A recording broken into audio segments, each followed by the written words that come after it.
இதில் எப்படின்னா, துரை சார் வந்து இப்போ தான் வந்திருக்கார். அவர் வந்து ஒரு பெரிய வியாபாரி, பெரிய பிஸ்னஸ்மேன். அவங்களுக்கு லாப கணக்கு எல்லாமே மற்றதெல்லாம் தெரியும். பாலிடிக்ஸ் வேறு. ஆனால் வைகோன்ற ஒரு பெரிய அரசியல்வாதியுடைய ரத்தம்ன்றதுனால கொஞ்ச நாள் ஆகும். ஏன்னா இப்போ தான் அவருக்கு ஸ்ட்ராங்காக வந்து பொலிட்டிக்கலில் வந்து ஃபுல் ஃபார்மில் இறங்கியிருக்கார். அதனுடைய வேகம் வந்து இப்போ இறங்கிட்ட பிறகு என்னை பொறுத்தவரைக்கும் அவரும் கை கொடுத்துட்டாங்க. இது வந்து இனி வந்து பெருசாகும் ஆகாதுன்றது வந்து கூட இருக்கவங்க ஏதாவது பண்ணாதான்.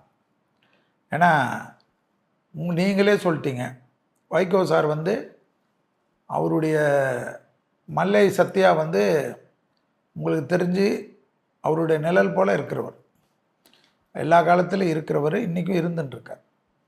ஸோ இது வந்து பெருசாகாமல் அந்த கட்சியிலையும் இதுக்கு ஒரு முடிவு வரும். ஏன்னா எலெக்ஷன் நேரம் இதெல்லாம் வந்து இனிமேல் எதாவது வந்ததுன்னு வச்சுக்கோங்களேன், அவங்களுக்கு தான் அதனுடைய ட்ராபேக். ஏற்கனவே இப்போ தான் வந்து ரொம்ப நாட்களுக்கு பிறகு அவங்களுக்கு வந்து ஒரு எம்எல்ஏக்கள் எம்பிஸ்கள்லாம் வந்திருக்கிறாங்க. ஸோ இப்போ வந்து என்னை பொறுத்த வரைக்கும் திருப்பி இதில் வந்து தனிமைப்பட்டு போகிறதுக்கெல்லாம் அவங்க விரும்ப மாட்டாங்க.